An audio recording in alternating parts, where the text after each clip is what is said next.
Stupidity is not a competition. Unless you're a politician. The Daily Mojo. Phil is on a plane right now. Phil Bell from Freedomworks is on a plane, but much like Ethan Hunt in Mission Impossible, he left us a video. He did. And I've not even heard this yet. So this is going to be a surprise for all of us. Let's hope he hasn't lost his ever-loving mind and starts, going off crazy stuff. We'll find out. Phil Bell from Freedomworks, my friends. Morning, everybody. This is Phil Bell from Freedomworks. I can't be with you for my regular weekly spot this week because I'm traveling, but I wanted to put together a video to talk to you about a recent negative interaction with the government that shows why our country is in decline, but also shows what we as patriots can do to help stop that decline. Now, first, I want to take a minute to thank Brad Staggs and Ron Phillips for allowing me to be a part of this show, to do these weekly updates, and to be in front of this amazing audience. I don't think you understand how much of a blessing it really is to have a program where we can discuss issues like this in an irreverent way and also in a deep, investigative way. Because without this type of journalism and without this type of activity, we will all be stuck by ourselves wondering what's happening to us.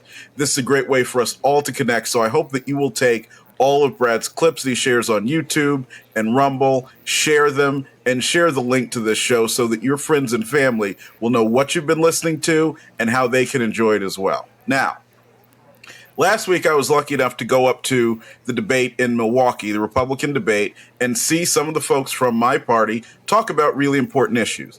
While my favorite candidate, President Trump, wasn't there, I think the debate was very illuminating, and it shows that both the Republican Party and the conservative side of the political spectrum are flush with ideas and largely believe in opportunity and a lot of things that can help us as American people improve. Now, obviously, I wasn't a big fan of all the candidates, but I was glad that we had a great debate and glad to see that this side of the aisle will continue to grow and flourish no matter what the news media might be trying to tell you. But here's where things went wrong. On the way back, I went over to General Mitchell Airport to get on a Southwest Airlines flight, and what I call the naked machine, better known as the backscatter detector, where you have to put your arms up and go through, that rang up with some kind of a problem in my pants.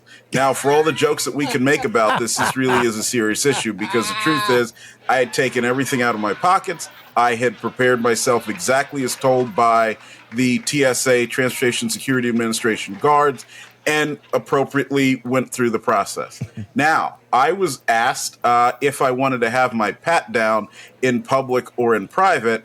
Now, I didn't know what was meant by why I would want to have it in private. Well, I soon found out, because I had my private area touched not once, not twice, but 3 times by a 50-plus, close to 60-year-old man. Now, I got to be honest with you. I have been an absolute opponent of this regime of airport security. The fact that we are being asked by the United States government to pay for their mistakes, which led to the September 11th catastrophe, is absolutely absurd. And the fact that so many of our elected officials are unwilling to speak up against it or even investigate what type of things the Transportation Security Administration does without oversight at all is truly a stain on our country. But what's even worse is that so many people, whether it was that so-called security officer or the people who aid and abet them in these procedures, are willing to go to work day after day without question and undertake these activities. Quite simply, I want you to think about this for a second. Should you have to be touched in a sexual manner simply to get on an airplane? No. The answer is absolutely not. Should you have to endure any sort of invasive screening to get on an airplane or a train or otherwise? Absolutely not. Should you, as an American citizen, be looked at as a potential threat simply because you live and exist and choose to use your right? And by the way, the free movement across this country, by whatever conveyance that you are able to pay, is your right, not a privilege. It is a right. Should you be suspected of being a terrorist or some sort of an evildoer? Absolutely not. And the fact that we have allowed this to go on for more than 20 years, getting close to 25, shows that we truly are in decline and that it is high time for the citizens now to stand up and take action. If we don't do that, you can see where this is leading to. And it wasn't really that long ago, in fact, just a little over a year, when the same efforts were being talked about in terms of allowing you to get on airplanes, trains, and any other form of public transportation if you didn't take or did take a COVID vaccine. And we had very prominent Americans, and I can think of Dr. Leanna Wen, who formerly ran Planned Parenthood, who said explicitly that you didn't have a right to do so and that they had the ability to restrict you for whatever reason they chose.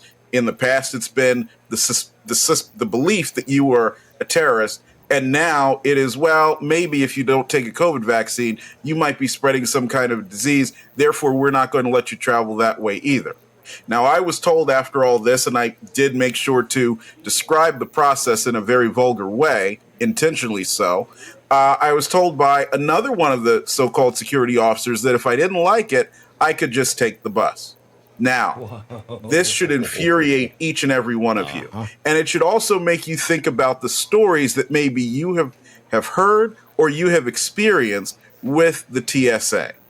If they are not restrained, if our government will not step in and police itself, and if we as citizens are not willing to step in and police that government, you can only expect that these things will get worse.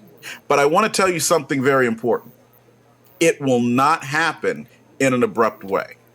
There will, in all likelihood, never be a single day that you look back and notice that your rights and freedoms were taken away. It will be very difficult to point to a specific event or specific time when things started to go awry, though many will try. It is something that happens over a gradual process, a long period of time. It makes it very difficult for you to see that your liberty is being lost. That's why it is incumbent upon all of us that at any time we notice, we even believe, we think there might be a slight diminution or a slight attempt to hold us back, to encroach even a little bit on any of our constitutional rights. We must push back, and we must push back aggressively. Now, to be clear, that's a very difficult process. Why? Because a lot of our friends and family will think we're crazy. And think about it. Just in 2020, I remember having a lot of conversations where I said, hey, this whole business with masks is wrong and it has to be stopped. And some of my closest friends, some of my friends who are staunch conservatives, some of the people who believe what I believe were the first to come out and say, Phil, you're wrong. They were the first to come out and say, Phil, you know what? You're being ridiculous here. This is something that you should accept, and it is something that is responsible for you to accept.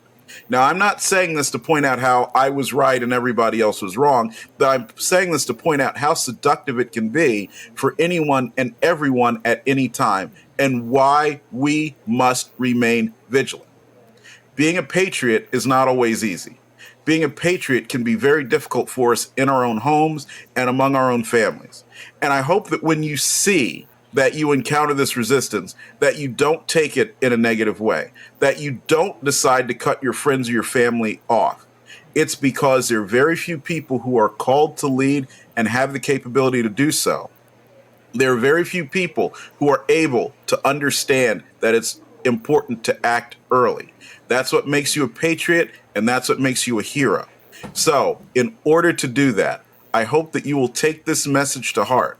I hope that you will remember it is critically important to preserve every right you have in its fullest extent, to never allow any kind of encroachment.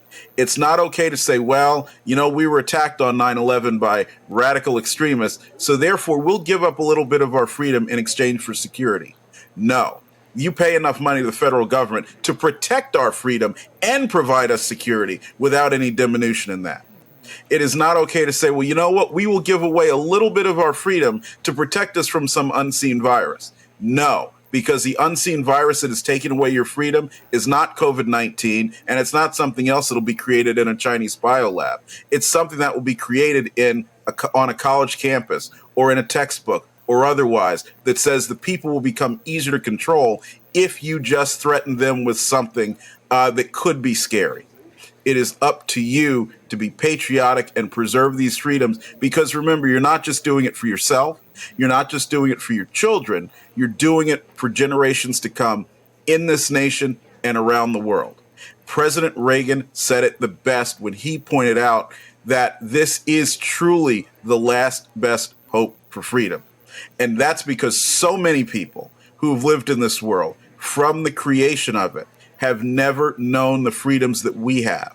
And so many in the future will never know those freedoms if we are lazy and we allow ourselves to be undertaken, or I should say overtaken, by these forces. Do not comply. Do not let those freedoms go away. Guard them as if they are your life, because they are. I thank you for this opportunity. I hope you will take this message and share it. Thank you again to Brad Staggs and Ron Phillips for the opportunity to be here, and I hope you have an enjoyable week. The First Amendment lives here. Watch and listen at thedailymojo.com.